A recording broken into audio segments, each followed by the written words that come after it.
Hi, so I am working on an application for a customer, trying to make sure we select the right sensor to use for his error-proofing application. So in this case, we have a jig, and this part is placed on it, or at least it's presented in a way that it's always fixed. And so when it is presented there, we are looking for these little screws that go inside of the holes. One, we want to make sure that they're there, and two, we want to make sure that they're seated all the way down. So in this case, I have one right here. I don't know if you can see the red dot, but it's placed right over it already. And we have a teaching mode in the Q4X laser sensors that is called dual teach mode. And in it, it not only accounts for the distance that it's capturing to meet a condition, but it's also capturing the intensity of the light reflecting back into the sensor. So with that, we get a dual variables to make a decision on whether I want to turn an output on or not. So right now we're at we're going to teach this sensor to tell it this is the perfect condition, and anything that does not match this condition in both distance and color or intensity coming back to the sensor, then we want to not give an output. So in the Q4X, and there's a few videos on how to do this, but the setting up the dual teach mode is pretty simple.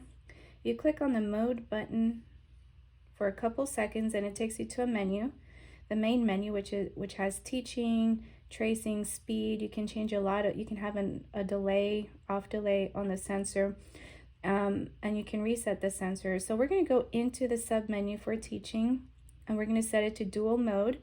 But just to show you, we have a bunch of other sensing modes: 2-point teach, dynamic teach, foreground suppressions, background suppressions, and we're going to select dual mode. So I've selected that, and I'm just going to scroll here until I get to the end of the menu, click OK.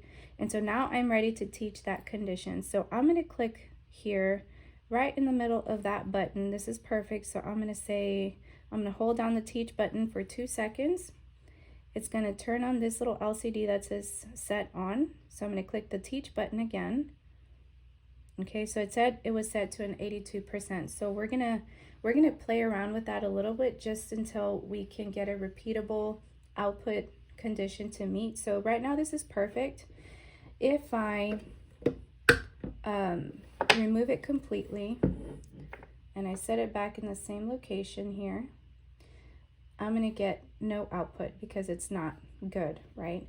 So if I put this back in here and I seat it about halfway through, it's still not gonna like that because it's not meeting the distance or the intensity condition that we had originally set. So if I seat this all the way back down, now it likes it.